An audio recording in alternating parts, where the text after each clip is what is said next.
of my select committee on incarcerated women and children that we were going to have another hearing this afternoon. So I will say more about that later, but I just want, in case you didn't hear about that, we've lost another member of the Senate, and it's been a very tough year for all of us. So what we're concerned about today is the education of our young people, and wanting them to succeed not only in our K-12 system, but in college if that's their preference, and certainly in careers, in jobs. And the purpose of today's hearing is to learn more about our best practices from effective early learning childhood programs, not only here, we're going to get a brief summary here, but also in other states. And today's speakers will provide us with a rich perspective on the different approaches that have been done to create and improve early learning systems. And even in the face of our unique challenges here in California, I believe it's very timely. We've been struggling through this economic downturn for several years now, and this is an opportunity to really plan for the future for our young people. And so, for us to be thoughtful about what has worked elsewhere and incorporate some lessons learned, I think would be beneficial to all of our young people and to the adults who have to run these programs to provide expectations about what we expect.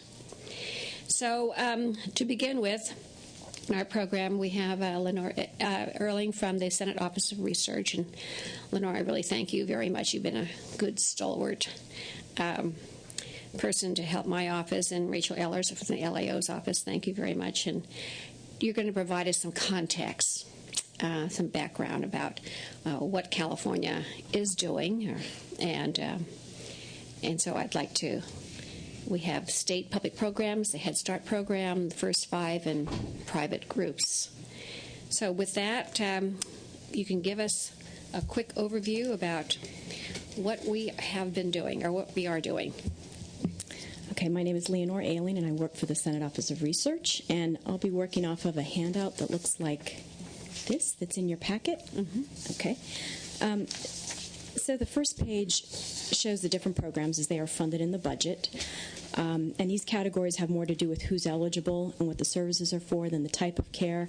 So, for example, the first 3 rows are child care programs for families and CalWORKs, but the type of care depends on the needs of the family and the availability of care. So these first 3 rows include licensed and license-exempt care. So just walking through the table, CalWORKs Stage 1 is for families when they first enter CalWORKs. Stage 2 is for families once their situation is stable. Stage 3 is once families have timed out of Stage 1 and Stage 2. The next row down is general child care, and that program and the following program, alternative payment, are for non-CalWORKs families that are still income eligible, also called sort of working poor child care. General child care is licensed. It's center-based and family daycare home networks. It's for children 0 to 12, except for 3 and 4-year-olds, and they go to the state preschool program. Alternative payment includes licensed and license-exempt care. This is for families, again, that are looking for they get a voucher type similar to CalWORKs, so they can shop around for the care that meets their needs. And they also need to demonstrate need in order to get this. California State Preschool are half-day and full-day programs, licensed care. It's for 3 and 4-year-olds. 4-year-olds get priority. And if you can demonstrate need, you can access full-day programs. The next to last row is other state programs. That's just 3 very specific targeted programs that I put in one row. Includes migrant centers, extended day centers, and allowances for handicap. Very smaller programs that serve about 10,000 slots. The second page are programs that are not funded in the state budget, but they are substantial, and because of that, I included them on the second page. Head Start's the biggest one. This includes Early Start as well. Head Start's for 3 and 4-year-olds. It's a federal program administered directly to providers in California to the tune of around $800 million federal money. It serves about 100,000 children. First Five California is another program not funded directly via the state budget. It was approved 12 years ago via voter initiative, and it focuses on children 0 to 5, school readiness. It's funded with tobacco taxes at around $500 million a year. One of the most sort of prominent programs that's funded locally. These are all local. Most of the money goes to local county commissions, and they develop their own programs. But one of the most prominent is Los Angeles Universal Preschool Program, also called LA Up, and their goal is to make voluntary, high-quality preschool available to every 4-year-old in Los Angeles County, regardless of income, by 2016. So in addition to these programs that provide sort of slots or direct services to children, there's other state initiatives, resource and referral networks, quality initiatives, the centralized eligibility list, and then something you heard about at the last hearing, the Early Learning Quality Improvement System Advisory Committee. You heard about that, and you'll hear a little bit more today. That's attempting to create a quality rating system and a funding model that's linked to it. So. Okay, I don't want to get into it yet because I want to come back to CalWORK Stage 3, which was eliminated. The governor's blue lining that out. But I know I have Camille Mabin in the audience, and so maybe at the end of the presentation we'll come back to the table and have a conversation about what possibly can be done. Okay, so Rachel. Thank you. Rachel Ehlers with the Legislative Analyst's Office. I will talk as briefly as you want me to, but I did bring a one-page handout here. I think I was asked by staff to just provide an update on what happened in the Budget Act, since most of what Leonore was speaking to was prior year, 2009-10 funding levels. So this chart just gives you an overview of the changes that were included in the 10-11 Budget Act. You can see the first line is the most substantial. That was the governor's veto of Stage 3, $256 million. He left some federal funds in for that program, but really that will go to cover the services that were already provided this year from July through the end of October. So the intent of the veto and the language was that as of November 1st, that program, services for that program will end. So it's about 55,000 slots, and I know there are some in the state working to try and figure out how to provide some services for those families, but as of now, that's where things stand. The budget did include other reductions to child care and development programs, but the legislature was pretty deliberate about trying not to reduce slots. So the reductions that were made in the rest of the budget were what I would characterize as the way the program is administered. There were some changes to the rates that providers can charge, changes to the amount that providers can keep in reserves, changes to the amount the state allows providers to claim for administration, that sort of thing. But it was really an effort to, while it will have an effect on the program, and there were some reductions too to quality improvement programs. So certainly the system will feel those effects, but it was really an intent to preserve slots, which then is in contrast to the governor's action. Okay, so those slots some slots are going to continue, but not enough slots to handle the 55,000 kids who have been eliminated. That's right. In the non-CalWORKs, CalWORK Stage 1 and 2 are really the only entitlement programs that the state runs. All of the rest of the programs currently don't have enough capacity to serve all those who are eligible. There are really extensive waiting lists, about 180,000 kids statewide before these new 55,000 will come on board. 180,000 on a wait list? Statewide, yes. Statewide, okay. And, all right. Well, we have a little issue here. Okay, thank you very much. Next, I'd like to introduce Stephanie Clothier. She's the Program Director of Child Care and Early Learning at the National Conference of State Legislators. Welcome. And you're going to bring us to the national perspective, right? National conversation about early learning and discuss some common factors that contribute to success of some good models out here across this country. So, Stephanie, you have a presentation here, too? Yes. Okay. Thank you. Thank you for joining us. Okay, great. Thank you, Senator. Again, my name is Stephanie Clothier, and I'm a Program Director with the National Conference of State Legislatures. And I have been asked to talk about early learning best practices, and I am going to talk about a few different areas. It's hard to think about what would be most relevant to California, but I picked three different things. and then I'm going to talk about a few things under each of them. The first part I'm going to talk about is the focus on effective learning settings. And I'm going to mention pre-K, although I know Dr. Barnett's going to be addressing preschool primarily during his presentation, so I won't spend much time on that. Then I'm going to talk a little bit about new tools to measure student-teacher interactions and ways to improve practice for teachers. I'm going to mention some quality rating and improvement system pieces. And then I'm going to switch to addressing barriers to learning, and I'm going to talk about a couple of different items under that as well. And then I'm going to wrap up by talking about data and the way states are approaching data systems and setting data goals and using data to inform decision-making. Okay, so if you're thinking about effective early learning settings, a really good place to start is with preschool. And a majority of states have really been thinking about designing and implementing preschool programs, particularly state-funded preschool programs.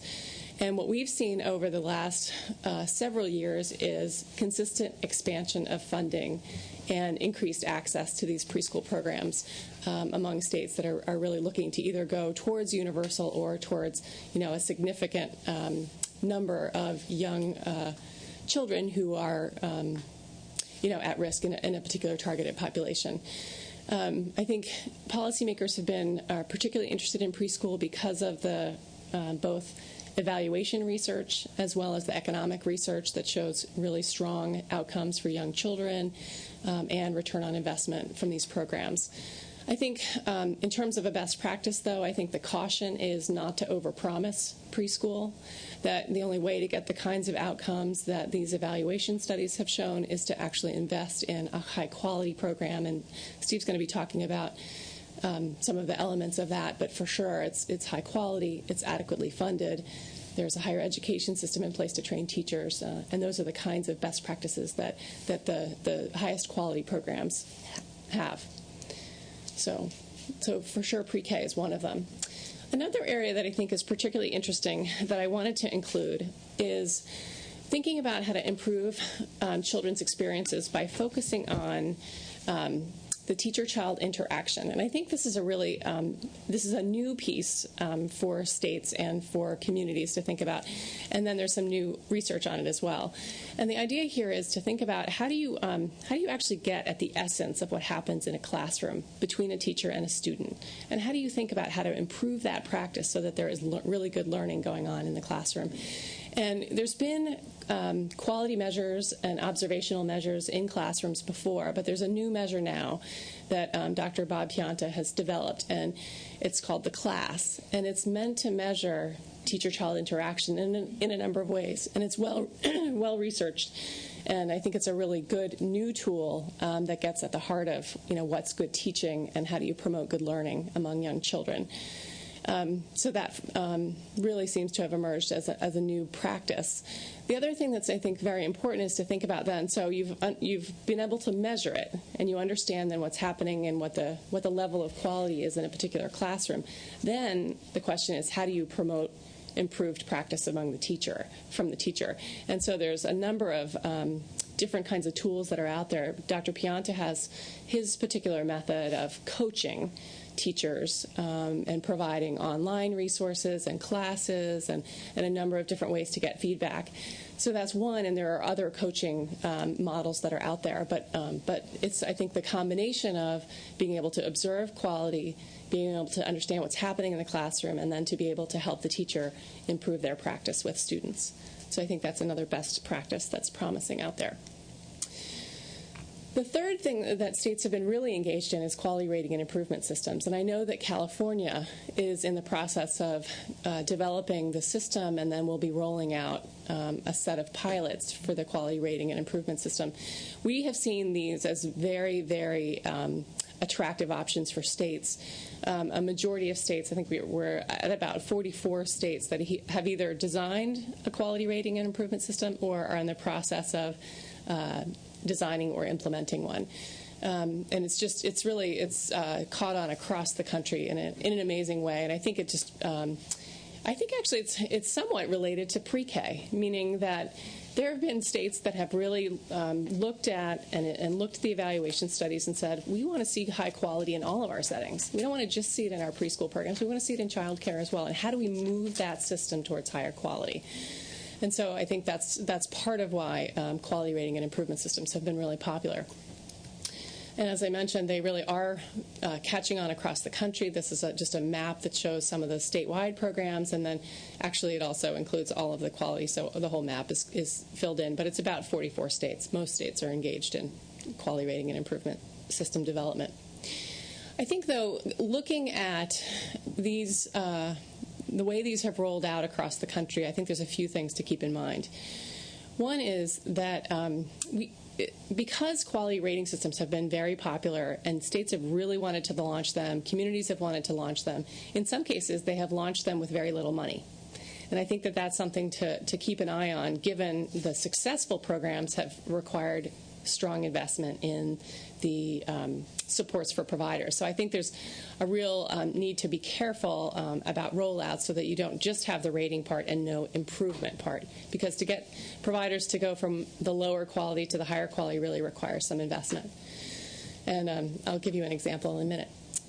The other thing that I think can be a little confusing and maybe even counterintuitive is that financing needs to be in place for the high-quality providers as well.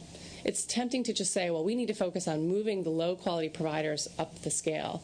But you also have to make sure that you can maintain the high-quality providers once they've gotten there.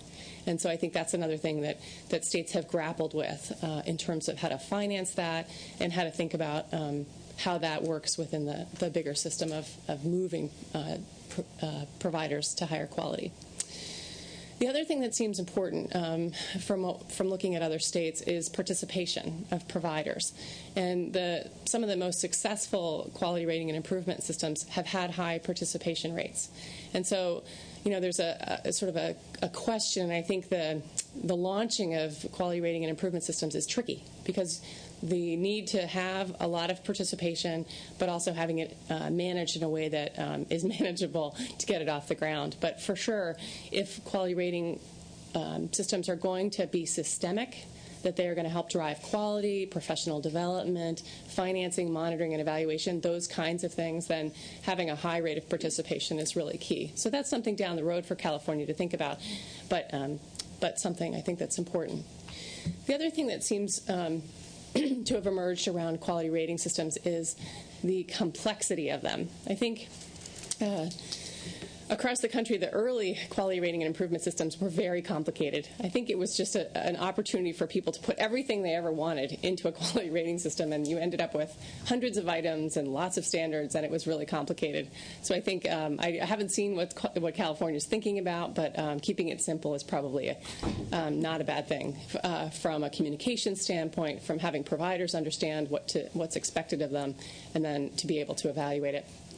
And then there's one last thing that I wanted to mention about quality rating and improvement systems that I'm not sure people talk about that much, and that is the idea that it's a dynamic process, that these systems have the opportunity to move providers to a higher quality.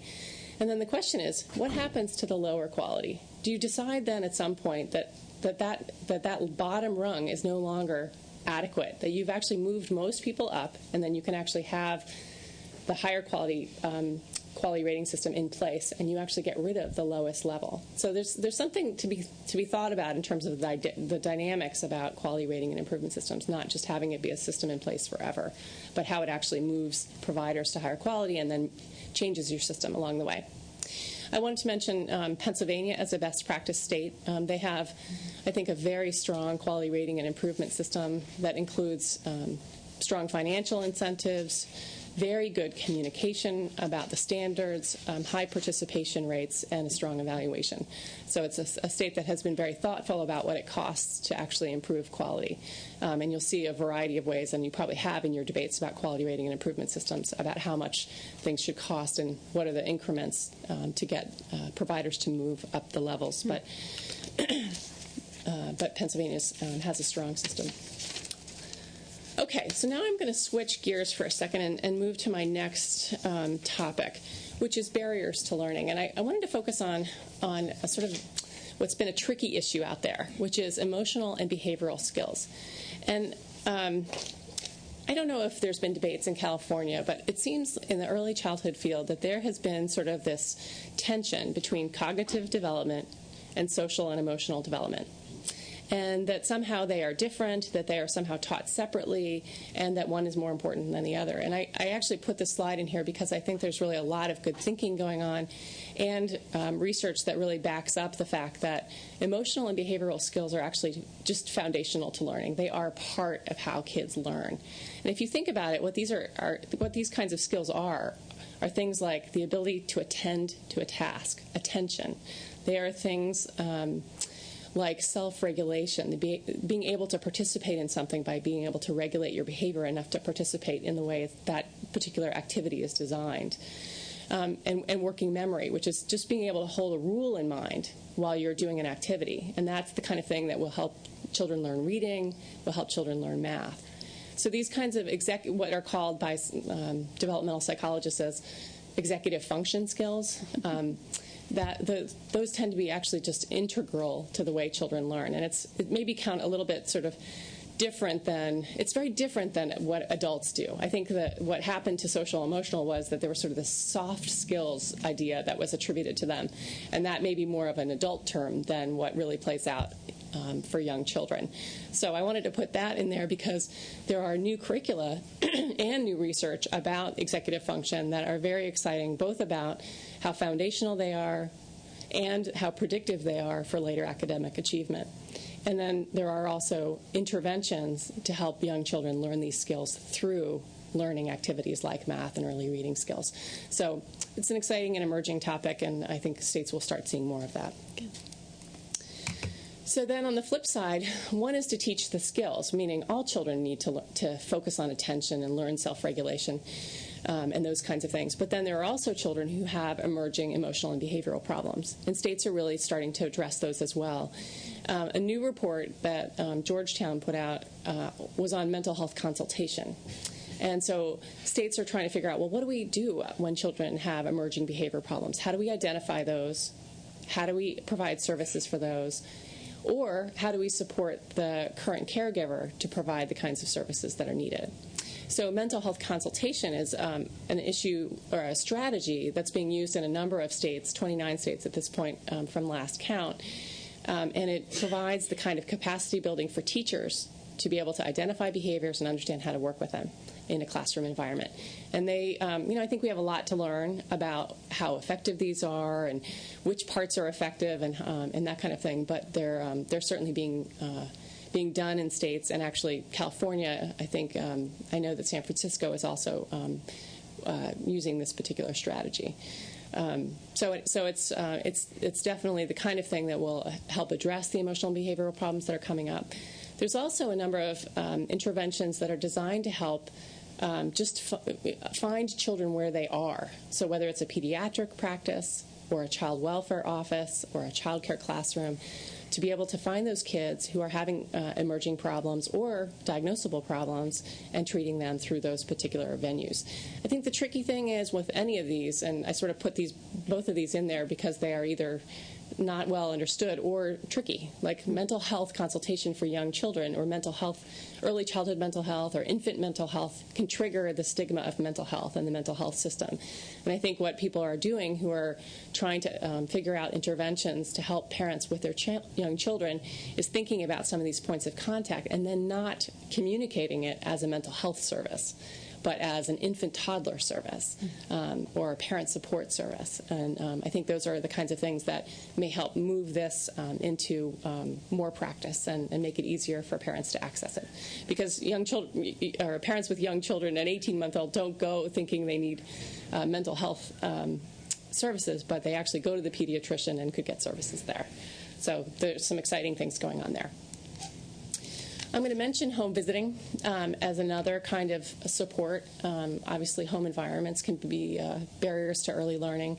And there's new funding from the federal government as part of the new healthcare law. There's going to be about $1.5 billion that are going to states. And I bring this up for a couple of reasons. One is because it's a new federal funding source that states are going to be able to access, but also because it's an opportunity for legislators to be part of the process.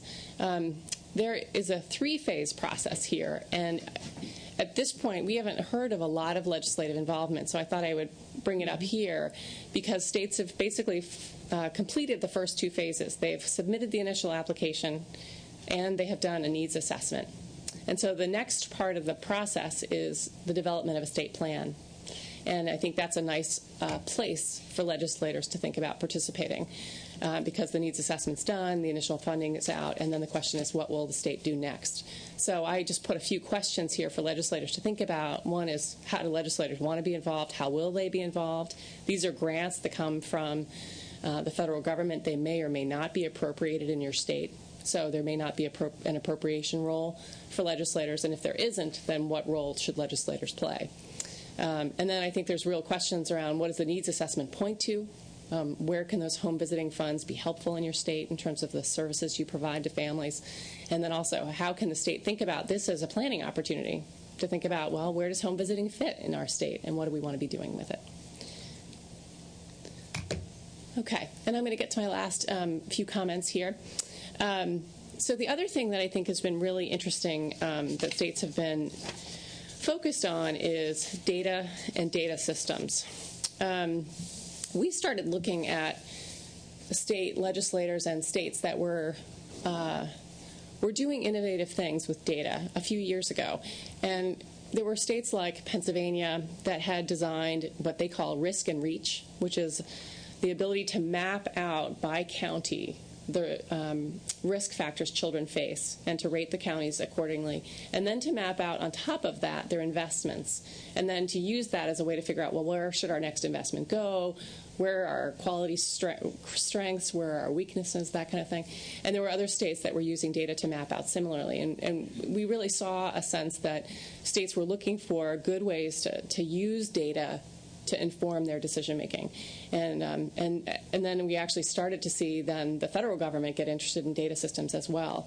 But some of the early states were really, I think, some of the pioneers. They were also thinking about, how do you set a goal for early childhood? Like, for example, Maryland had a goal for school readiness. They put out a very ambitious 75% of children school ready by, now I can't remember the date, but by a date certain. And then they actually evaluated, collected data to figure out how to get there.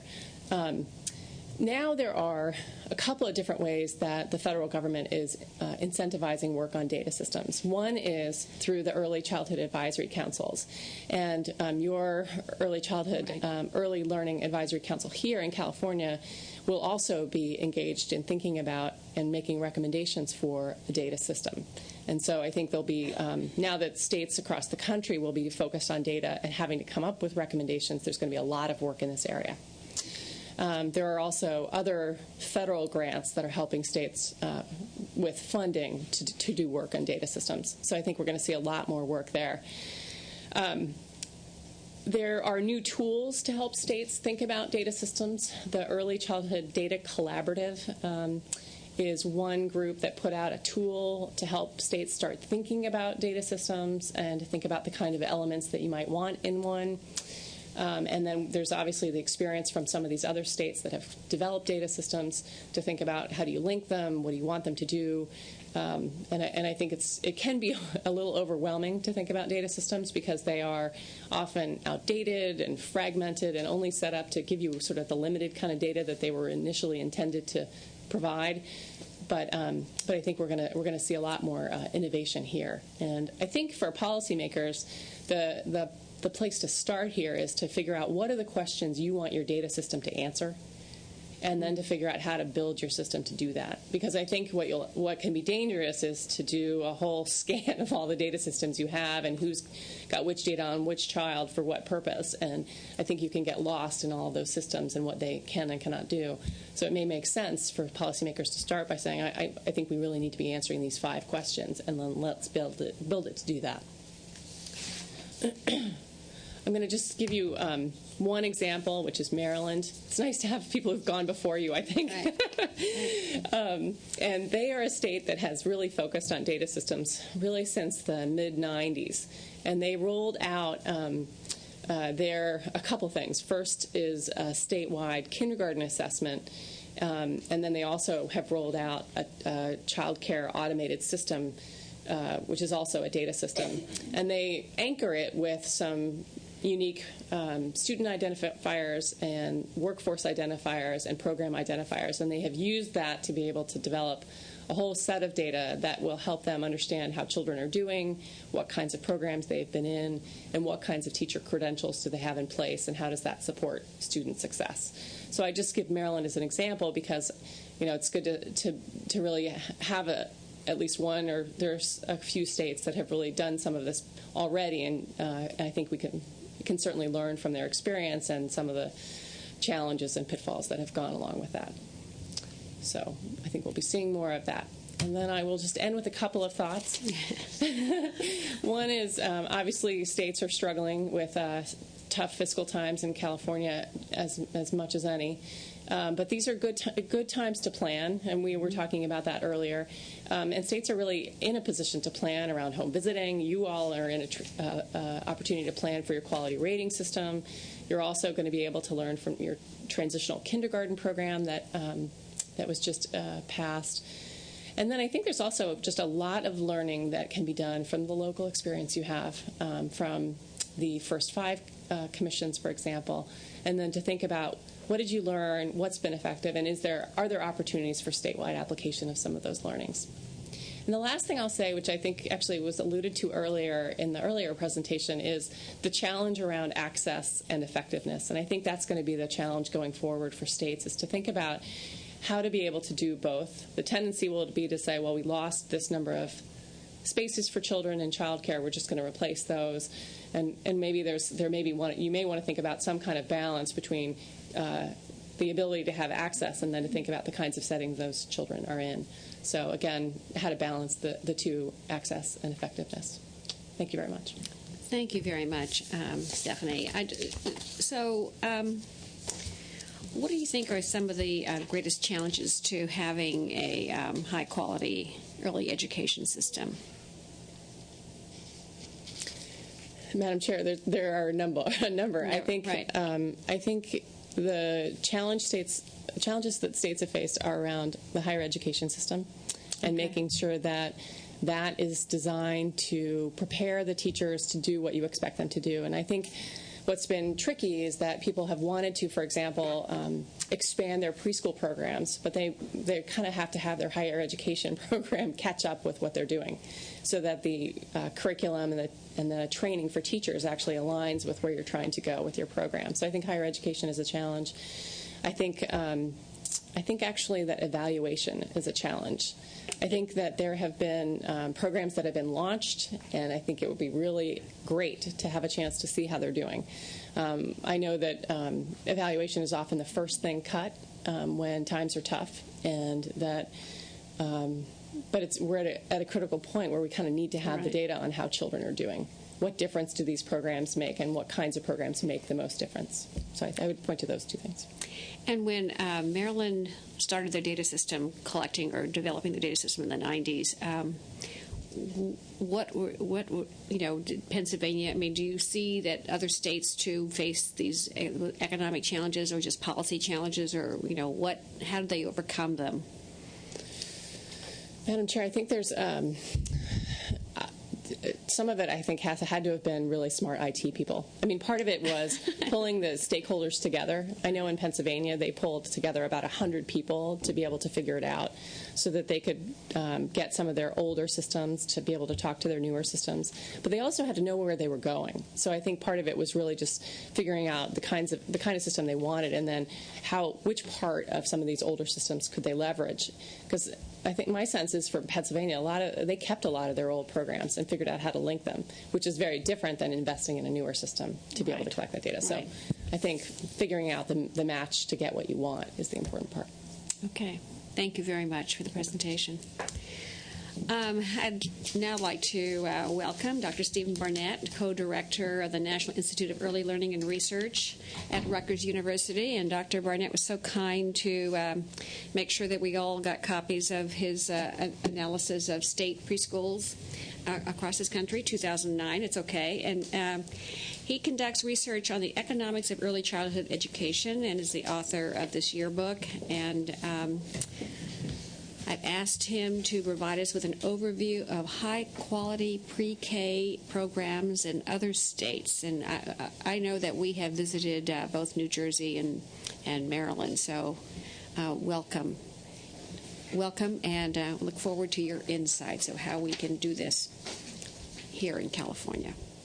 Thank you very much. It's a pleasure to be here. I wanted to cover a lot of ground this morning, and so I'm starting off with a very general summary.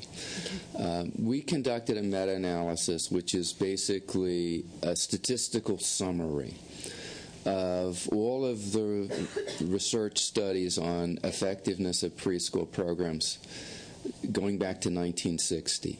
Oh, good. And the good news is, on average, programs are effective, and there are lasting effects. They're not as large as the immediate effects. They're about half as large, but they are there across the board. And then we asked the question, well, across these studies, what made a difference so why were some more effective than others? And we didn't come up with a lot, but we came up with a few things that really stood out. And one was that programs that had a focus on direct or intentional teaching, that doesn't mean they're not play-based. The peri-preschool curriculum, for example, is play-based, emphasizes child initiation. But if you actually look at what the teachers did, half of it could be classified as direct instruction. And I think this notion of balance turns out to be important throughout.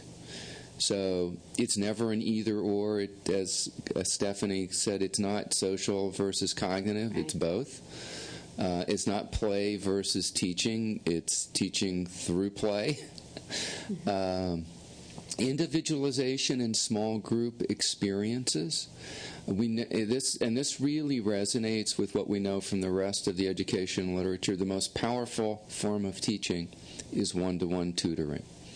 So it shouldn't be any surprise that one-to-one interactions between teachers and children working in small groups are the most effective ways to spur learning in an early childhood classroom. And then, surprisingly, comprehensive programs were less, that is, programs that delivered lots of services to children and families, very broad spectrum, are less effective. Does that mean more is less? I don't think so, but it means, I think what happens is that when we try to do these comprehensive services all through a single program, as opposed to coordinating services across programs. So when we try to make put the major responsibility for mental health of the parents or for health care for the children on the early childhood program, it's too much. And it dilutes their focus on their key issues of learning and teaching. Okay. That doesn't mean they shouldn't make sure the child has a medical home and make referrals, but too often we want to make one program do all these things, and I think that's not an effective approach.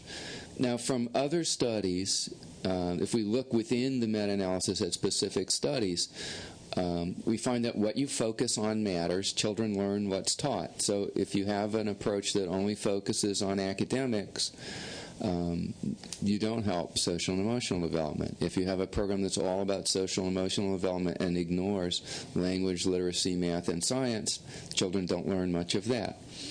If you have a dual language program that focuses on the child's home language, if that's not English and English, they learn both languages. If you have a program that's monolingual, they only learn one language.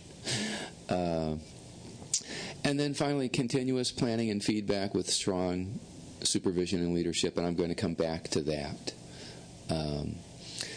If we look across at the nation at state pre-K programs, there are huge variations.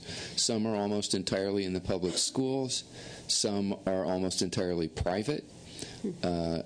as an average, about a third of children are served by private providers in state pre-K, but it can go from almost anywhere from 0 to 100. Public school providers typically add local funding, either explicitly or implicitly. In states like Georgia that are nominally state-funded, it's pretty clear that when the state funding goes to a local school district, they figure out a way to backdoor resources into the program. Unfortunately, private providers don't have a backdoor. They don't have funding to send through the back door. And so that can create some inequities in a system if you don't figure out how to make that work. Funding levels range from $11,000 per child to $1,500 per child. So almost an order of magnitude. California's a little below average in terms of its spending at $3,700, and that's the least that California has spent per child in a decade. So it's been going down every year since probably 2000. Who's spending $11,000 per child at this? In New Jersey. New Jersey. Okay. That's less than we spend. It's a full day program. It's a full day program, and it's less than we spend on K-12. We're right. A very high labor cost state, and that's the biggest reason for that. We also have very small classes. And that's $11,000 per child. Is that 3-year-old, 4-year-olds? 3's at 3 and at 4. 3 and 4. And how many kids do you have? We have something over 50,000. 50,000 kids. Okay. We were supposed to expand the program. The legislature mandated it and then found that they didn't have the money, so we're kind of on hold in terms of expanding, as many other places are.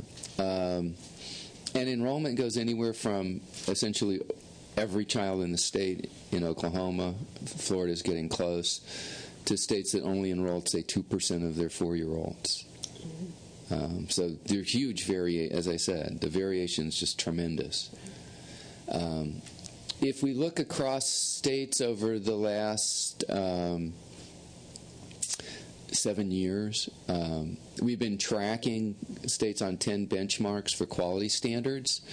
There's 51 programs across 38 states. So some states have a bunch of different pre-K programs. Some states only have one. Roughly half of them require that a teacher have a BA. That hasn't changed a lot over the decade. The vast majority require specialized training in early childhood, and that has been an area of big improvement. Assistant teacher qualifications are minimal. There's been no change on that, really. There has been an uptick in requiring training for teachers. Early learning standards, you can see most programs didn't have them a decade ago. Almost everyone does now. Class size and ratio, there's been substantial movement on that. Screening and referrals are now much more common than they used to be. Not much progress on whether they offer a meal or not. And then a substantial increase in whether they actually... So every state has some kind of monitoring. The issue that we addressed was, do they actually go out and look in person, or is it just a paper review? And more states are emphasizing somebody needs to go look. It can't just be on paper. And this is a little more insight into the nature of these monitoring processes. So you can see virtually all of them have program records review. That's the tallest bar. But many of them require observations of classroom quality, require some kind of documentation of child progress and outcome. Slightly fewer of them require that there's some kind of aggregate representation of that at the program level. A lot of them require a review of facilities and safety procedures. You can see that participation in these quality rating systems is much, much less common, even though lots of states are developing them. And then a few of them do other things. Hardly anyone does none of this. But there are a couple of states that really... they basically don't do any monitoring. I want to talk specifically about New Jersey. The history of our program is that we had, for as many states did, New Jersey, like California, was a leader. California's leading efforts in preschool go back to 1965. New Jersey has also has a long history. When we got to 1996, we had a half-day program for 4-year-olds in 132 districts, but it didn't serve a large percentage of the kids. The legislature created this in 1998. Our Supreme Court ordered a half-day program for 3- and 4-year-olds in 31 districts. Now, that doesn't sound like a lot in a state that has 500 and something districts, but these 31 districts have a quarter of our children.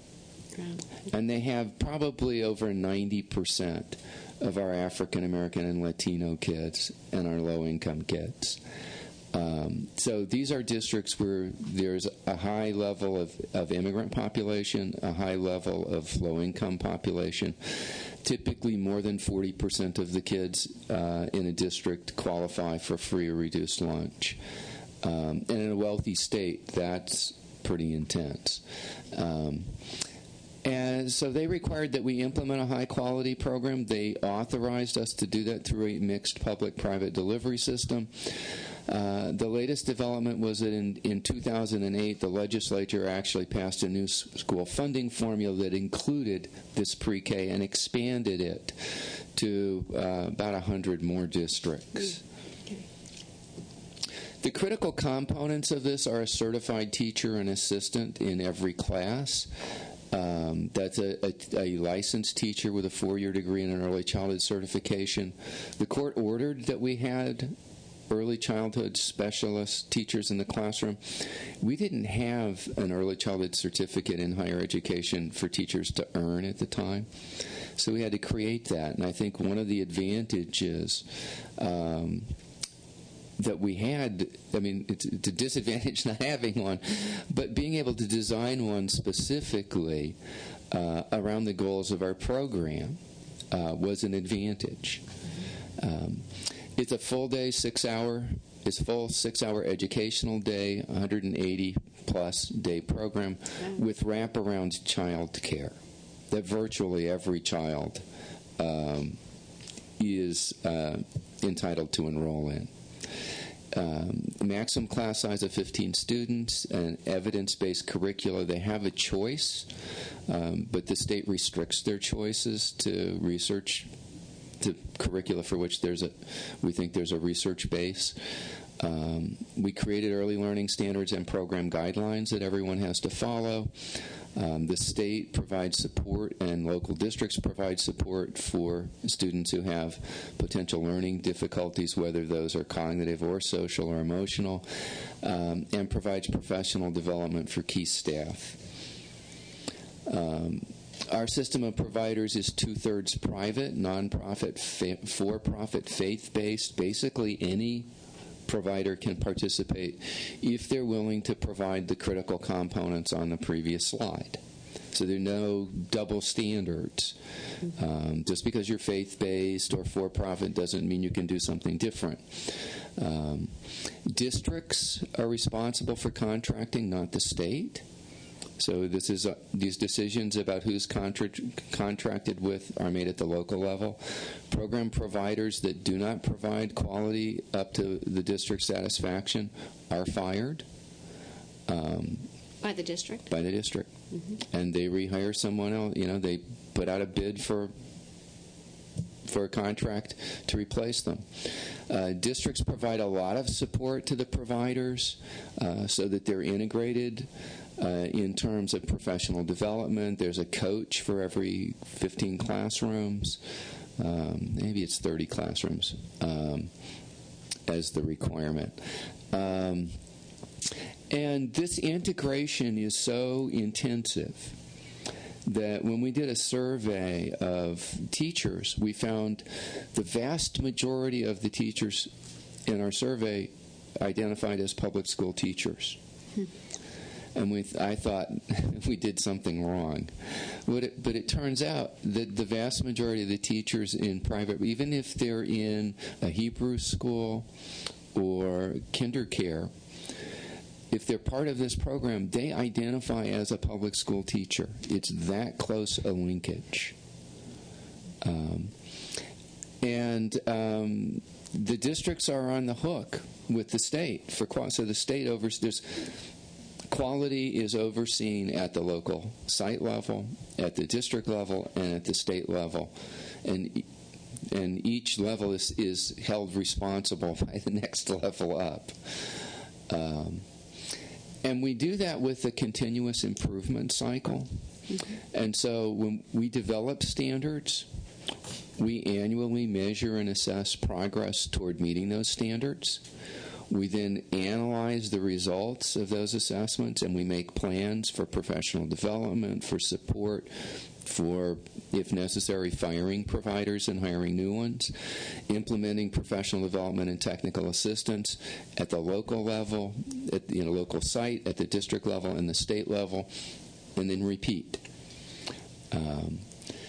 And so we have accountability at the child level for teaching, for program effectiveness. That means we do look at individual child gains. Mm-hmm. At the classroom level for teaching, and again for those child gains. At the program level in terms of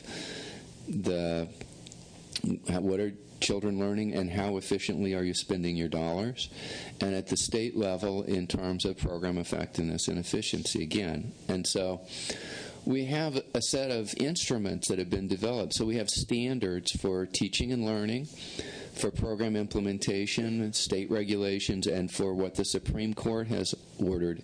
And we have systems to assess our achievement of those that map onto them. So we have an early learning assessment system that teachers can use to evaluate their own practice, to collect data on their own kids, not through standardized tests, but through their ordinary practice in ways that don't burden them with too much and don't mean that kids are constantly being tested.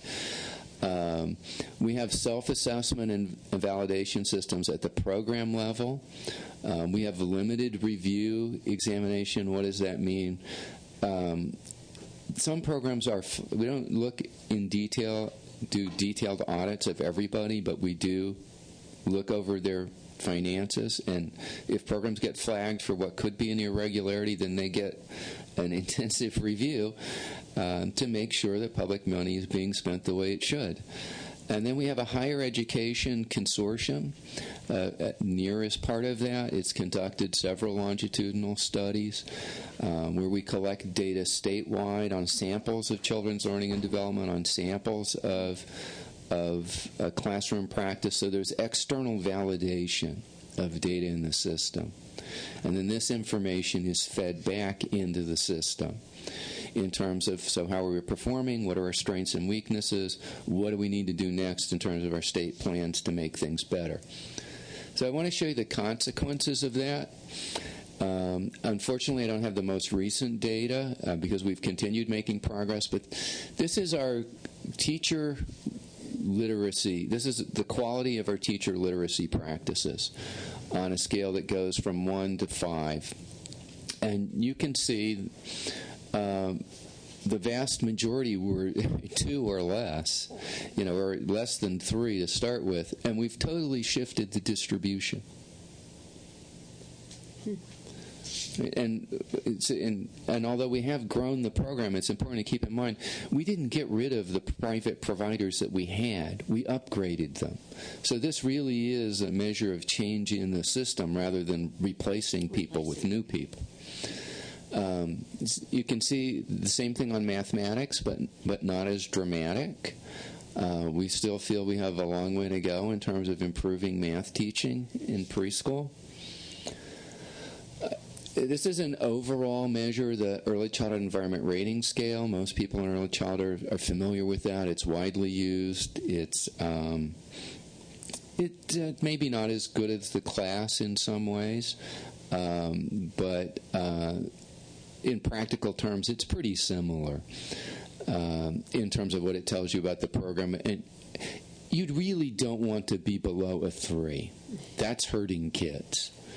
And I think increasingly the research is telling us you want to be 5 or higher to really produce the kinds of gains you want to see for kids. So we're not there yet, but you can see we had very few programs in the 5 or higher category when we started, and now we have most of them there. And if we were to look at this data, again, I think there are no longer programs below a 4. So we've continued to shift that distribution to the right. And this really is what that continuous improvement cycle is all about. What are the results of that? Well, like everybody else who has a decent pre-K program, we get gains in language, literacy, and math when the kids enter kindergarten. Lots of programs do that. The real question is, so what's your sustained impact on the achievement gap?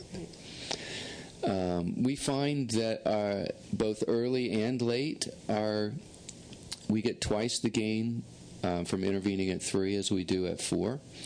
And if we look at the end of second grade, we're closing somewhere between 20 and 25% of the achievement gap with 1 year of preschool, and 40 to 45% of the achievement gap with 2 years of preschool. That's a big deal. We have cut grade failure and grade repetition by the end of first grade, which is the most recent measure we had, in half with 2 years of preschool. That's one of the strongest predictors of high school dropout. If kids fail and are held back, you may not see it too much at this age, but by the time they reach high school, they're much less willing to stay in school if they're too old for their grade, and they haven't been doing well. So being able to cut that in half is a big deal. People don't know these things about New Jersey. I mean, we get a lot of attention for Newark, for example, because of the Facebook money to improve the Newark schools. From the national press coverage, you would not know that Newark, New Jersey, of all the major cities in the United States, has the highest graduation rate for African American males at 75%. If the rest of the country was there, we would be a really different country in terms of progress. Another way of looking at this, our low-income minority students, African American, and increasingly it's actually a larger Latino population than in New Jersey. Those kids in New Jersey on the NAEP outscore the average student in California at 4th grade. At 4th grade. So, and I think some of that can be attributed to our preschool program. Now, as I said earlier, one of the things that we require is a 4-year college degree. This is controversial in the field. There was a study that a lot of people have cited in child development that said they looked across 7 different studies. They found no effect of a 4-year college degree. I looked at the same data, and I said, okay, so how many across those 7 studies, how many BA effects did you estimate? And there were 27. And I said, okay, how many of those were positive? 19. What are the chances that that's just random and not actually that there's a BA effect? And so, more than 95% of the time, that would not happen by chance. If we look at just child outcomes, 16 of 20, so basically 99% of the time, that would not happen at random. If you were just flipping a coin Right. and said, how many times would I get heads instead of tails? 16 out of 20? No. So there is, in fact, a clear pattern of association in the data, but it's weak. And I think that's what they're seeing the way they looked at it. And when we did a meta-analysis across 18 different studies, we see the same thing. So The effect size, the sort of measure of how big is the difference, and you can just eyeball it, the thick black lines there. When teachers don't have a BA and when they do have a BA, on average, in terms of the effectiveness of the program, there's a very little difference. But if you want to ask, where were the programs that produced a really, really big effects on kids? And that's what the whiskers on that box show. You can see that high range for the BA does not exist when teachers don't have the four-year college degree. So part of this is turning the question around and saying, if you want to produce really, really big gains, do you need a four-year college degree? Well, these data would suggest it's very hard to get there if you don't have that. On the other hand, you can produce pretty large effects without it. That's the short whisker in on the left-hand side, and it is by no means a guarantee. Right? It's a resource, and it really depends on how well you use it. Another way of looking at this is to look across different kinds of preschool programs at achievement gains. These are effect sizes, but you can also think of this as what percentage of the achievement gap did they close? And if we look at general cognitive ability, 1 year of the Perry preschool program closed 75% of the achievement gap.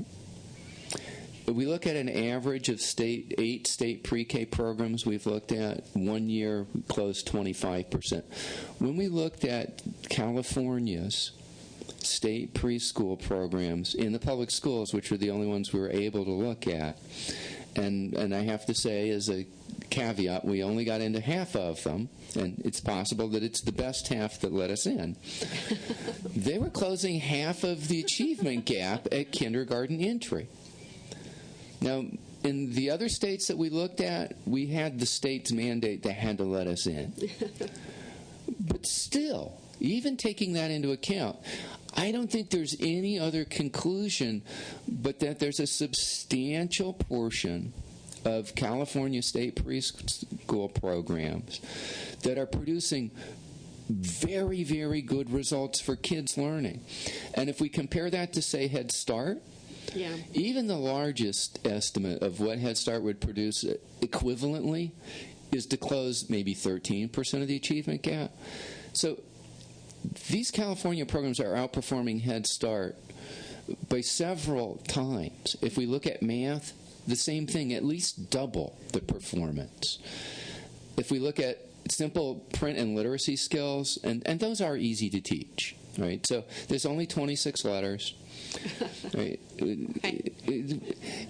But if general cognitive ability, if you're saying how many concepts do kids know, well, that's thousands and thousands, right? So that's way harder than simple literacy. Nevertheless, if we're looking at closing the literacy gap at kindergarten entry, Head Start closes maybe a third, right?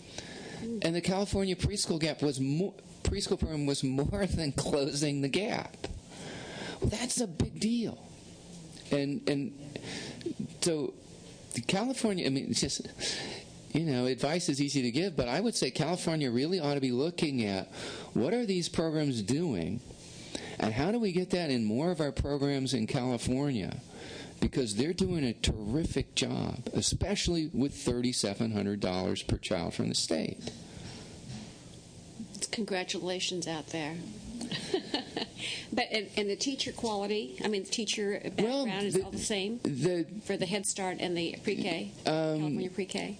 Head Start is all over the map. Okay. In terms of, there are teachers who have basically no qualifications, and there are teachers who have master's degrees. Oh, okay. A lot of the state pre-K programs are in the same situation. Right. Georgia doesn't require a four-year college degree, for example, in their program, but 80% of the teachers have it. Okay. In California, I think the programs that we looked at, maybe 40% of them had a BA and 60% had a 2-year degree. Mm-hmm. And one of the things that we looked at was there's not a lot of difference. Mm-hmm. The 2-year teachers are still mostly in school. They're still taking college courses. They had, I think, in a lot of cases, essentially the same courses for their 2-year as the four-year teachers had in early childhood. So there may not be a lot of difference between those folks, except that the four-year people are further down the path than the two-year teachers in California. So again, I would be, until all of the programs in California were doing that, I would be reluctant to push the state to require more than that program until sort of everybody's up to that standard. Okay. On the other hand, if there are programs that want to go beyond that, and there clearly are, because as I said, 40% of them have four-year degrees, I wouldn't hold anybody back. Right. Interesting. Okay. Another interesting comparison, so nationally, Head Start has not done very well, and the Obama administration has announced some sweeping changes to try and fix that. But we can look in Oklahoma, where Head Start is integrated into the state pre-K program, so the teachers have to have the same qualifications. They all have four-year degrees. They're paid the same. They're, in fact, public school employees. And if we look at Tulsa Public Schools, that's TPS, Tulsa Head Start, THS, and National Head Start, Tulsa Head Start is way outperforming National Head Start. In math, it's essentially the equivalent of the Tulsa Public Schools, but it's still behind in language and literacy. And we don't know why that is. It could be because the tighter integration with the public schools puts them sort of more in sync with the expectations on literacy for kindergarten and first grade. It's also possible that because they have a general population in Tulsa Public Schools and only poor kids in Head Start, that the kids are learning literacy from each other. They're not learning math from each other very much. I think both of those are plausible. In either case, the upgrade of the teacher qualifications in Tulsa seems to have been a big deal. And finally, across all of these sort of large-scale programs, the Chicago Child Parent Centers still stand out. These are programs with high standards, very similar to the standards in New Jersey. The immediate effects of this program were to say close 60% on their measure of general cognitive ability, the achievement gap with 1 year, almost 90% with 2 years. Math and reading, substantial portions. By second grade, they're looking, guess what, almost exactly like what we found in New Jersey. And the program, in terms of its standards, is almost exactly like what we had in New Jersey. And they were also making big dents in preventing school failure and grade repetition. And about twice the effect on that from 2 years as from 1 year, just as we found in New Jersey. So there's some remarkable consistency when you look at programs across states that look the same in terms of what they're achieving. I think what we're seeing is that very high-quality preschool programs have much larger effects, and that quality really matters more up at what we've thought of as the high end. So that well-educated, adequately paid teachers, so we're not talking raising requirements for credentials without holding them responsible for increased performance or without paying them adequately, that's not a solution. All those things go together. You have to have a good curriculum in professional development, and not just professional development alone. You have to be helping them, coaching them to do something that's well designed in the first place. Intensive education, so that means a focus on learning and teaching, small classes, low ratios, one-on-one, continuous attendance over an extended period of time, so you're not kicking kids in and out based on their parents' work status. And a continuous improvement process that includes measures of children's progress and not one of these quality rating improvement systems alone. That might be a useful part of a system, but if you're not looking at child outcomes, I think you're not going to get the kinds of results that you want. So, in conclusion, it's clear some programs are much more effective than others. Quality matters most at the upper end, if you're using the Eckers. So now I'm talking in the 5 to 7 range, and especially in the 6 to 7, that the content of the teacher preparation program matters. And I think we have some suggestions in California that your programs have been doing a pretty good job. If we put our findings together with what, say, the Center for the Early Childhood Workforce has been finding about teacher preparation in California, data can be used to drive quality and improve outcomes, and I'd say probably more than can, must be. Coaching based on that data can be highly effective. That's how it works at the classroom level. California has some highly effective programs, and I think the challenge California has is, so how do you make this more widespread? Thank you. Thank you very much. Thank you. I know that I saw a hand up going out in the audience, so I know that we'll have questions or comments anyway in a little bit. So your premise is that quality preschool does have an effect on one's ability to stay and be successful in the K-12 system, correct? Correct. And what are some, well, I don't know, did you look at some of the challenges California might face if we had statewide goals? I mean, I know Maryland, for instance, had a statewide goal of everyone meeting literacy, third grade literacy at third grade, and I'm sure New Jersey has something similar to that. Is there, aside, well, okay, I'm a policy person, so how do we get there? I mean, what happened in New Jersey or Maryland or Chicago or Oklahoma that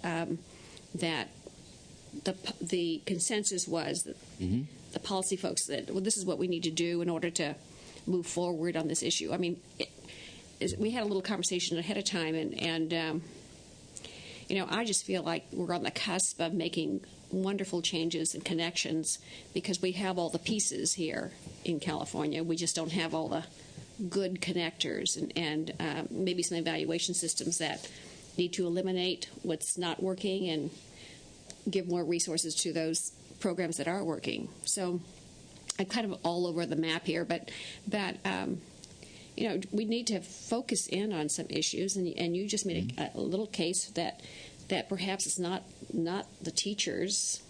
We have standards. So what is it that we need to have to piece this thing together?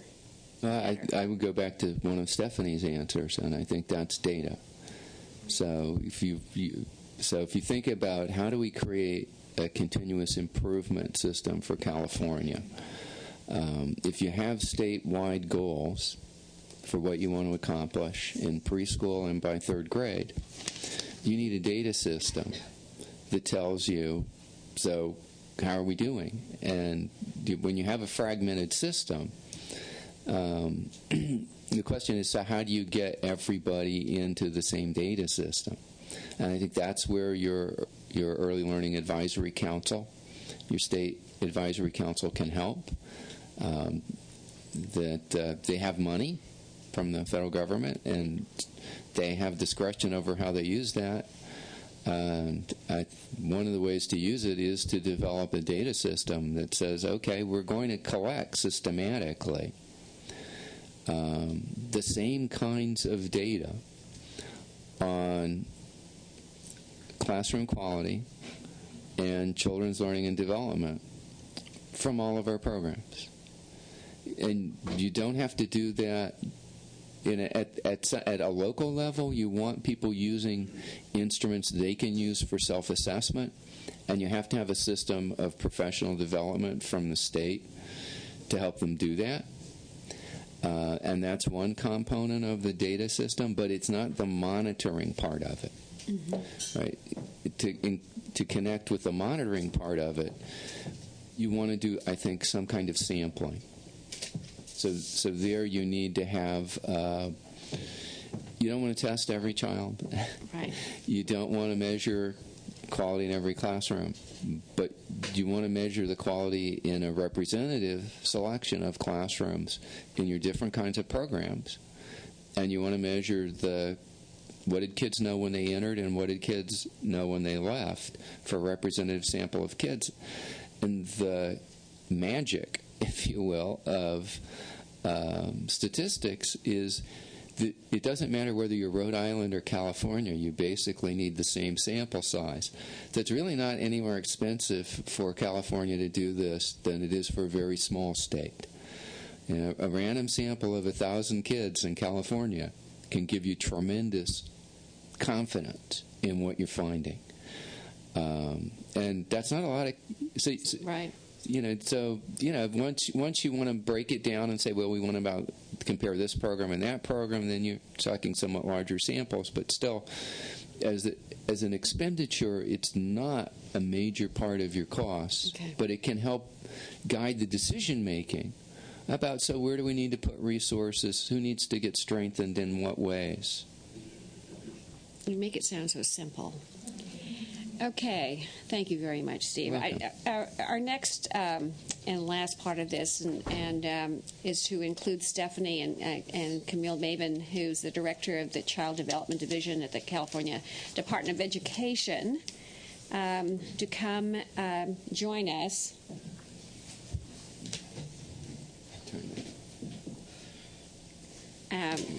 For this little panel discussion about where does California go from here, and improving our approach to early childhood education. I think, Camille, if you would start out just to provide us with a kind of an update on ELAC and ELQUIST, and then we'll get into the discussion here. I don't think anybody's going to use it now. Okay. Thank First of all, good morning. Good morning. Wow. I want to say, were you sitting in the back of the room? Because much of what you all have been talking about for the last little bit are conversations that have been going on both at the ELQUIST and the ELAC committee meetings. And I can say lively discussions with lots of differing opinions and suggestions, but good discussions in the sense that really an opportunity to address a lot of the things that you all have presented this morning, and where we in California fit in that, and how we do go forward. Just to update first on the ELQUIST committee, which is actually coming to an end in December. We are madly working on our final report that for the legislature and the governor should be delivered at the end of December. That report will include with it a structure for a quality rating improvement system. And what the committee has been working on for the last, how could 2 years go by so quickly, but 18 months or so, is what does that quality rating system look like? What do we in fact, and are we able to measure? So we have 5 elements right now that we're looking at, that we've talked a lot about our proxies for quality. That initially, when we first started as a committee to talk about what do we think measures quality, the list was pages and pages. Right. Camille, just for the audience's sake, what is ELQUIST? I mean, what is the acronym? Acronym. Yeah. Early Learning Quality, it's really California Early Learning Quality Advisory Improvement Committee, Quality Improvement System Committee, I think. So that's what it is. It was created by the legislature, and it is 13 members appointed both by the Senate, by the Assembly, and by the governor, and it's made up of individuals from every part of early childhood and K-12, a little bit of K-12. And they have focused really on defining what is quality and how do we in California design a quality rating improvement system. And I think, as you've said, Steve, the improvement piece has been at the center, along with the quality. How do we move things forward? How do we move a system forward? And so the requirement of the committee is, as I said, to come up with a report that describes not only what is currently in California and what we're doing, but a quality rating improvement system that will then transfer as we've gotten to this point, and we kind of describe what that structure looks like. And as this work comes to an end, it will then transfer to the Early Learning Advisory Council, which was a council that was created by executive order by the governor. That is part of the Head Start reauthorization bill. And as you all have talked about, most states across the country have what fondly known as ELAC, up and running in all various levels of stages of getting this going. And so in California, the 13 members of the ELQUIS now transfer over and become 13 members plus another 4, I think 3 or 4, that make up the Early Learning Advisory Council. And so they carry the ball forward from what ELQUIS has done. So we've had, I don't think I'm exaggerating when I say hundreds of meetings of ELQUIS. It had 5 working subcommittees. It had advisory committee meetings. It has steering committee meetings. And I'm really proud to say I think it's been a really transparent process that has had a lot of participation by the field. And so we have felt good about what's coming forward to all of you. Hopefully captures all the work that as a state we've done in the last year or 18 months on that quality rating system. As we move forward to ELAC, because the two have been running parallel for a few months. With ELAC, we have, as you've said, the federal government had money available for states to apply for. We did in California apply for Early Learning Advisory Council funds. With that, in our application, we had to identify several projects that we would be using those funds for over the next 3 years. We ended up receiving about $10.8 million. And with that, the projects, very generally, are, one, a comprehensive plan. That was part of the deal, is that we needed to do a comprehensive plan. There is a project around early learning competencies.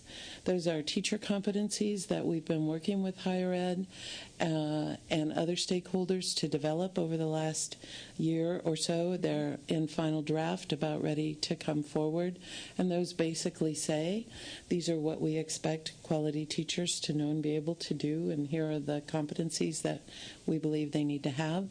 So this work, this funding will help us to further that, and how do we work with higher ed to ensure that those competencies become integrated into what they're doing and working with students and go forward. Is the goal to have teachers in the classroom with a bachelor's degree? You know, the committee on the ELQUIS side, lively discussion, I think, is the word I used. There is still, I think, a lively discussion. In the tiers, we have a 5-tiered system, a block 5-tiered system. At the upper tier, our teacher with a BA, and 4 is teachers with AA. So eventually, at the upper tiers, there is that expectation that it would be teachers with degrees. Okay. I'm sorry, go ahead. No, that's okay. So the other projects are, the other is a data system. Some work, that's been another discussion that's been ongoing. Initially, our data subcommittee has worked very hard and had put together a proposal to bring to the committee that talked about, building an early childhood data system that, in fact, linked with our K-12 system that had a unique identifier.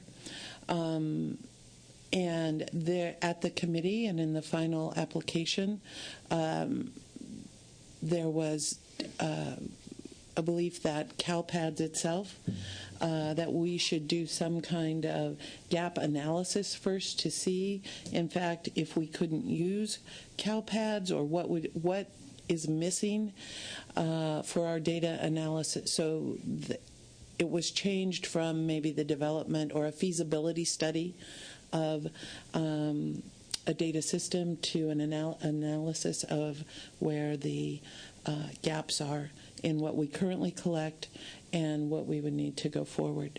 So that is what was in the final application. I think there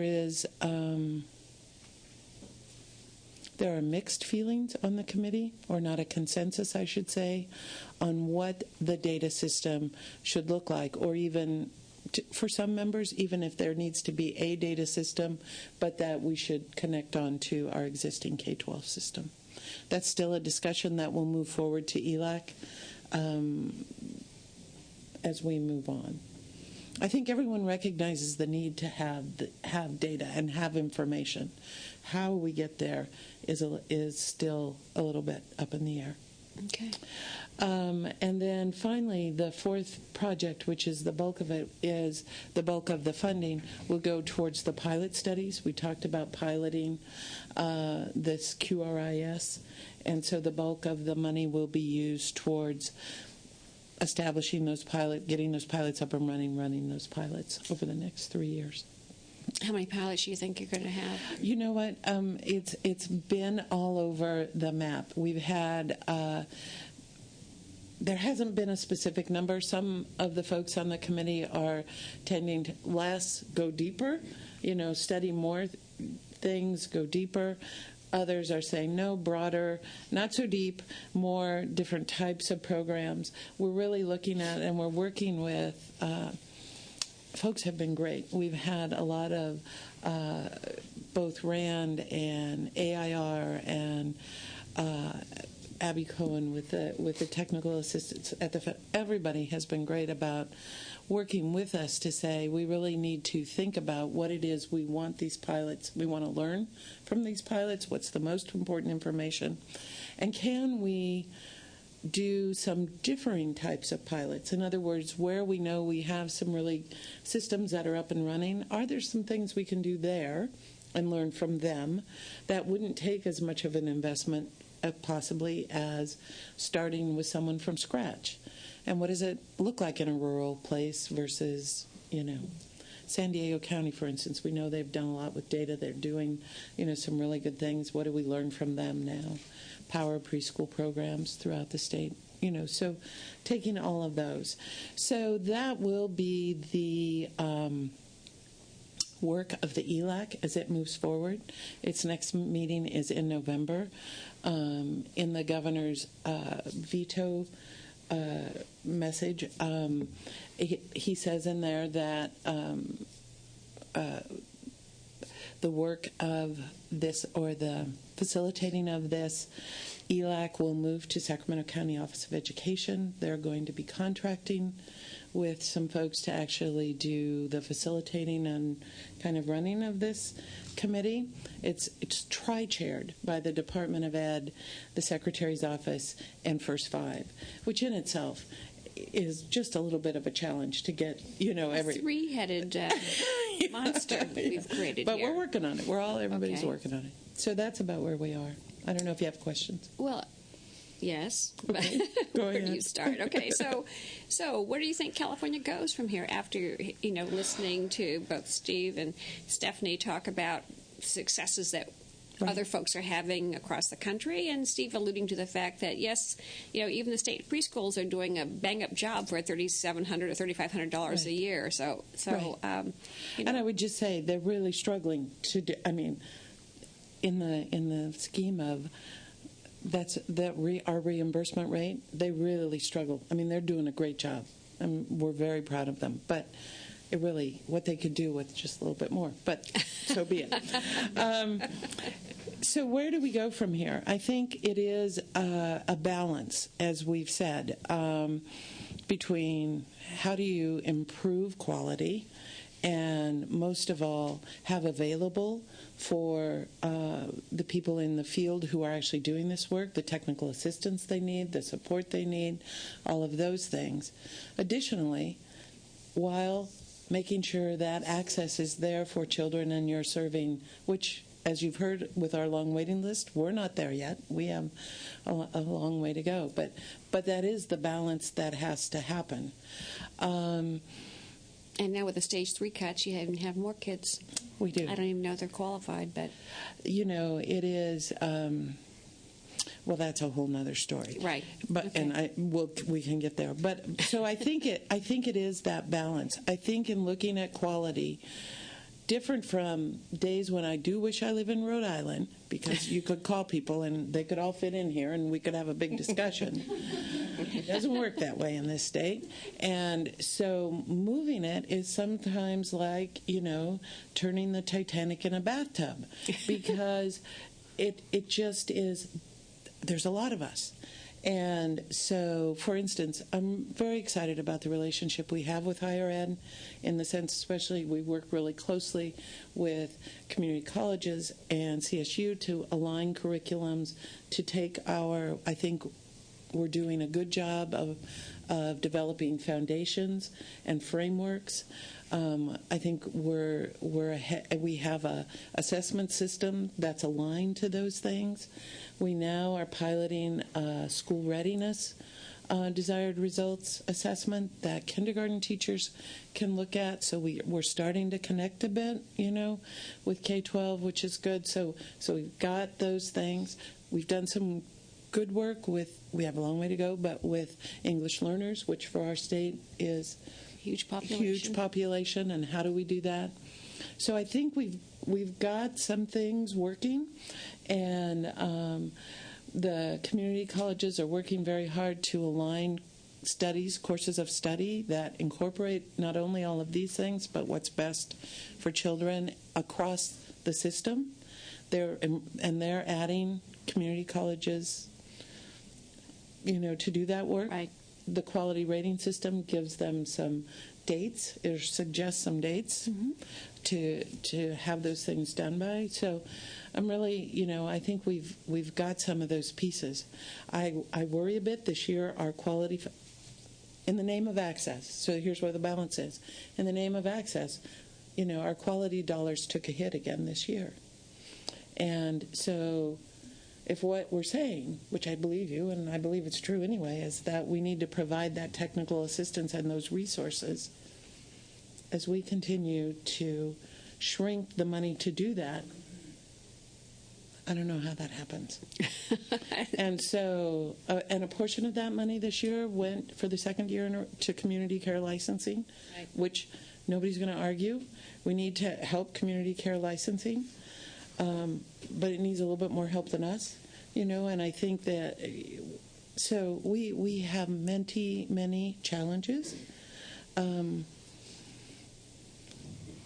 it's not all just money, although that's a big part of it, and it would help. It is finding the political will to move it forward. It's having conversations like we've had, I think, with CalQuis and with ELAC, where lots of people in the room, lots of opportunity for people, and we come up with a united message that moves us, moves the quality part forward while we're bringing kids. Stephanie, Steve, any kind of suggestions for California here to help Camille and the rest of us? Without splitting the state. I mean, I don't know. Well, it's very, that right, part of the problem is a political problem. And I really do think that,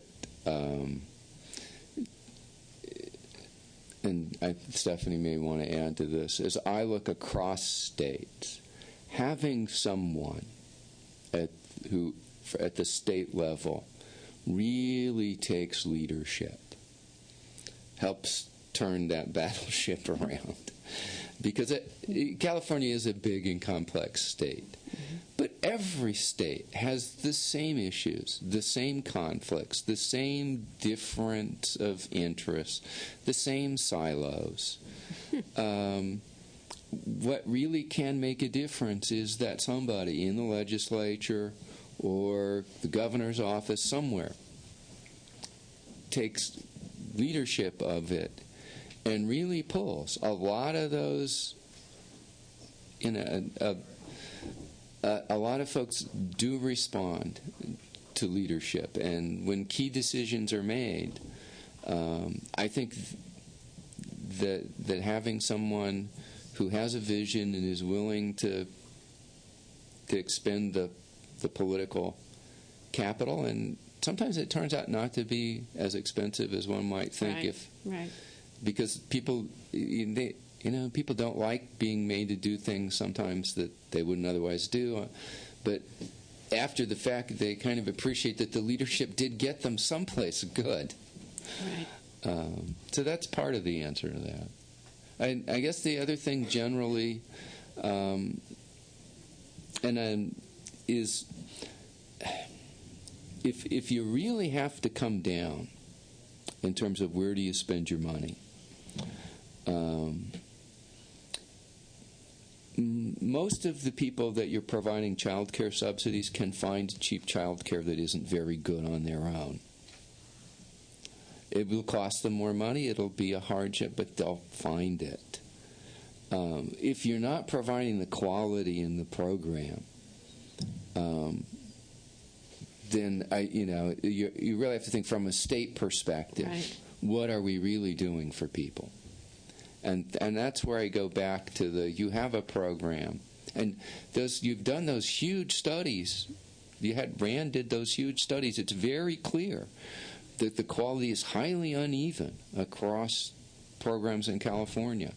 And if you could get the quality up across the board to your best, you'd have a terrific system in California. Well, part of one of the... Oh, I'm sorry, Stephanie. Go ahead. Stephanie.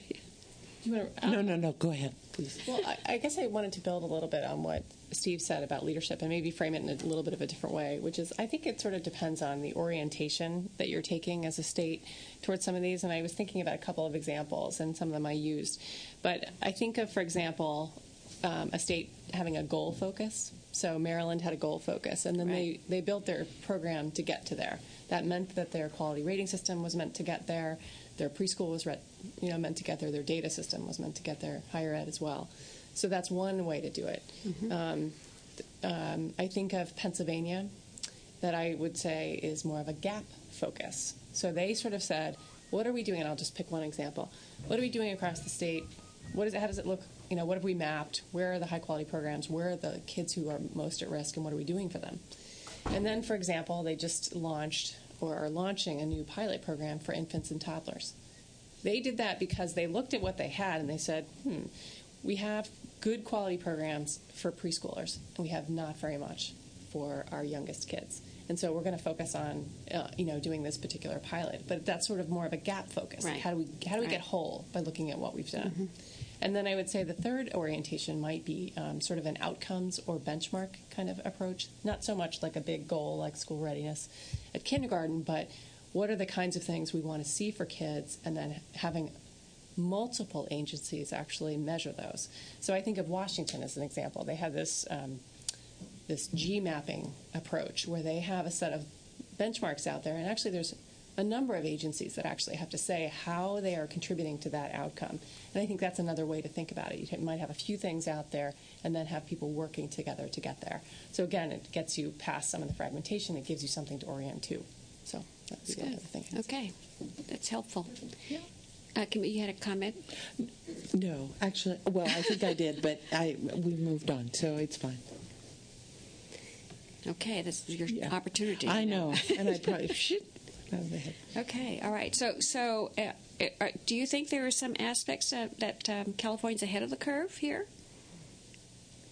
in pre-K learning? No. Okay. Again, if you look at, I have to be careful because Right. we only looked at a certain set of programs, and we don't know what the rest of California's, what did the California State Pre-K we didn't get into look like. Mm-hmm. But we haven't seen anybody do better than that across the states in terms of children's learning and development. So there's at least a core there of very high-performing programs, and that our data are perfectly consistent with data from RAND that identifies those as the highest performers in terms of classroom observation. And so if you take the notion that so one goal we could set is, so how do we get the rest of our programs? And we want all of our programs that we fund with California taxpayer dollars to perform on average as well as these. What do we need to do to get there? Do we have those kinds of conversations in the ELAC? We, yes, I think we're moving. No, I think we do have. We're starting to have those kinds of conversations. It is, again, how to move the entire state up to that next level. Obviously, there are some. You have some very high-performing programs that are doing great things, but how do we take that system-wide? And that's a big discussion a lot. How do we move it system-wide? When we talk about, we've talked with our friends at the community college level, how do we do it in all colleges that have ECE programs? How do we do it, at CSU? How do we make sure that foundations and frameworks and all of that are implemented and embedded into what's going on in there? So one of the things, too, that's not come up so much at ELAC or ELQUIS, but a conversation that we've had at the federal level, talking about, for instance, our state preschool programs.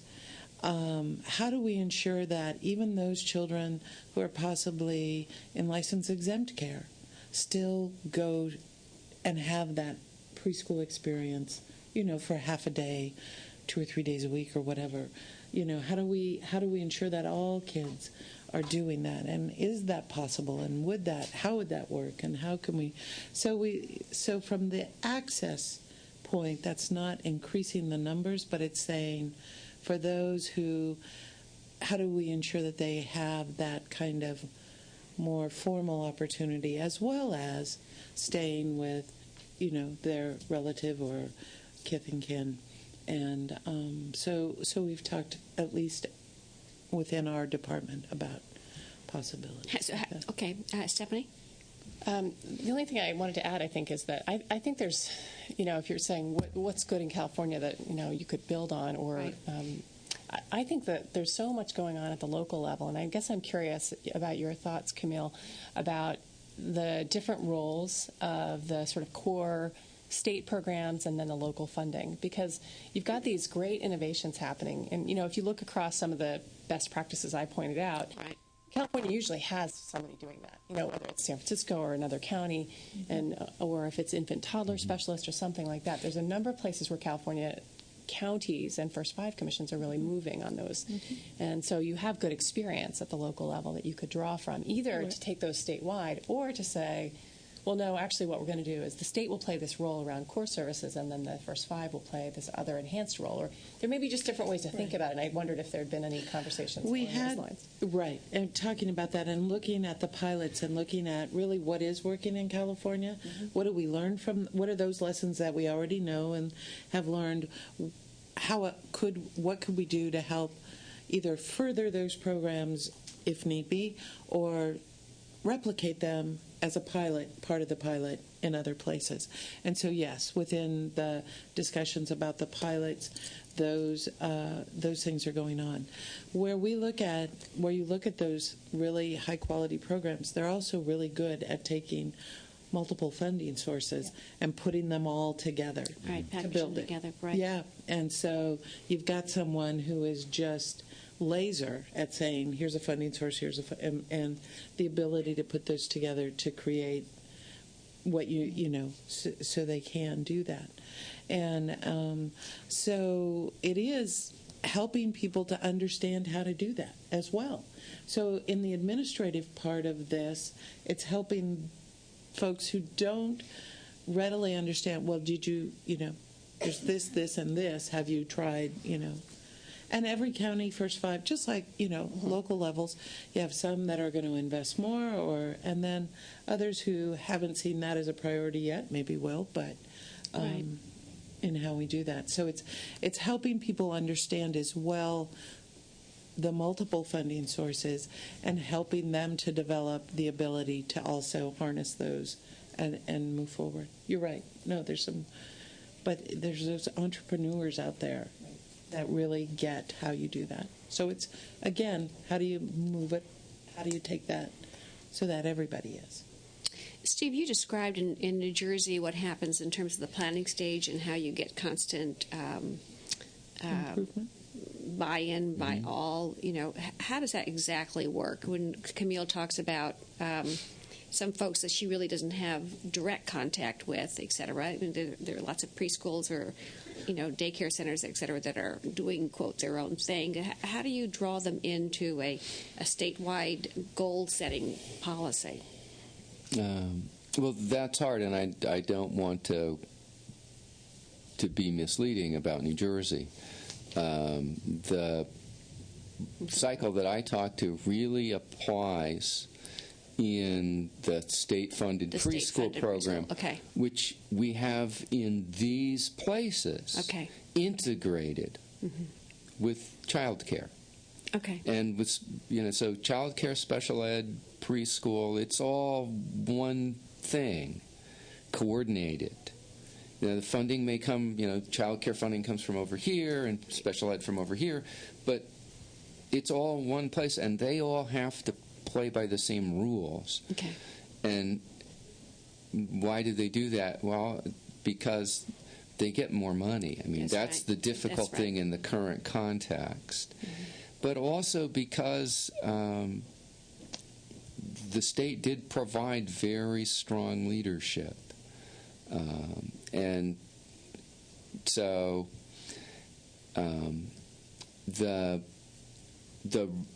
it's not a lot of money, but the money that the state had that was put into the technical assistance, the professional development from the state level, helping to coordinate. So when we looked at our math teaching and learning, we said, we're really not doing very well at this compared to language and literacy. So the state really put resources out there to push the whole state on in terms of professional development around math teaching. But that's all based on the data systems that you've created. The other thing is the governor basically told higher education, you want a new line in education, you can have early childhood or special education. Do you want to do something else? Fine, but I'm not giving you a line at the university. So what new money there was for higher ed, and new money in the context of cuts, right? So you're being cut, but you're being told the new money in your cut budget you only get if you do these two things. So that built higher education capacity to help support this. Okay. That wouldn't have been there. The state didn't appropriate additional funds for that. Okay. It simply said the funds that we're giving you, you're not going to get unless you use it in that way. Okay. All right. Thank you guys very much. We're going to give the audience an opportunity to ask questions, and there's microphones up here, so you don't get off the hot seat, in case somebody else out there has questions. We're all happy. No questions. Please, come on up and use a microphone up here so we all can hear you. Identify yourself and. Just right here or something? Yeah, that's fine. Okay. going to be all Do you wanna squeak. sit? No, I'm okay. I'll just be brief. Sure. Good morning still. I'm Jan DeLapp. I'm early childhood education faculty in a local community college. I'm also the director of the Curriculum Alignment Project. Since higher education has been talked about in many instances in this discussion, I just wanted to share with you what I think is going very well. One of the successes going on in California, which Camille alluded to, is the Curriculum Alignment Project, which we have over 90 colleges in California out of 105 community colleges that offer child development programs participating in this program. We currently have over 20 aligned. We have over 4 of the CSUs who have agreed to take the 24 units and move them into their degree pattern. Without repetition. Without repetition, exactly.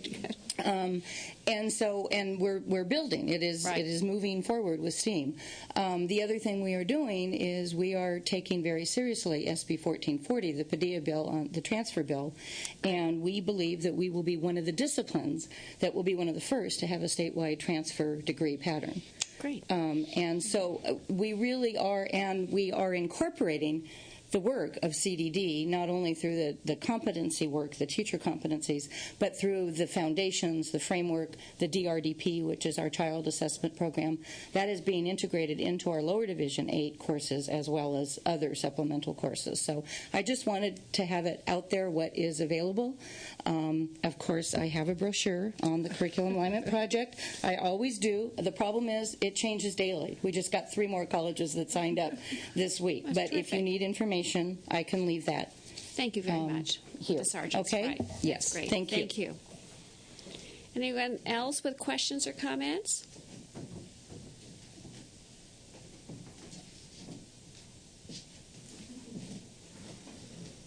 Hi. Hi, good morning. Kate Miller with Children Now.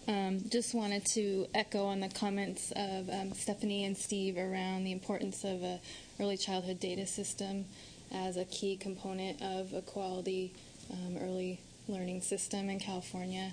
And as Camille did lay out, the ELQUIS Advisory Committee has done some excellent groundwork in really looking at existing data systems and where we need to go, including really honing in on the process for issuing student identifier. And that work will funnel into the ELAC, as she mentioned. And we're really highly supportive of that work and encourage the legislature to support the ELAC's work, particularly the data piece. There's been part of that application is $1.8 million that will be dedicated to really looking at the early childhood data system. And we're very supportive of that work and encourage maximizing those federal dollars to really make progress. Thank you. Thank you very much. Anyone else? Speak now or forever hold your peace. Okay. Well, I thank all the participants today for this discussion and your presentations. You've given us some food for thought and where to go, and we're all interested. Some of us are very interested in this topic, and we want to see all of our kids get an opportunity to be successful in their education endeavors, and appreciate your time and effort on that behalf, and what you do nationwide too. So really, thank you very much for joining us this morning, and thank you, Camille, for being here too, and for bringing us up to date about what's going on in the state of California. And I'm sure we're going to continue this conversation. We will. Yeah, thank you. Thank you very much. And I think the next time we meet, I think we're going to have a talk about, and I don't know whether or not, because we didn't talk about it today, even though it's more timely, it's what happened with the governor's veto of Stage 3 and those 55,000 kids plus the people that are going to lose their jobs. Right, and it's not, it's 55,000 at the end of October. Right. And after that, it's 1,500 a month. Those kids that would have automatically gone from Stage 2 into Stage 3 now won't have any place to go. So it's not only this big problem, but it's an ongoing problem for families. And there was some conversation about whether or not there was any state preschool slots, but there sounds like you've got a waiting list, and is that a possibility? Right. We're encouraging those families to actually go back on the cell. Having a chance is better than no chance at all. So we are encouraging, but it is challenging. Really, it is challenging. Okay. All right. We'll leave it there for today and continue the conversation sooner than later, I think. Okay. All right. Thank you very much. Thanks, everyone, for participating. Thanks. Thanks, Steve.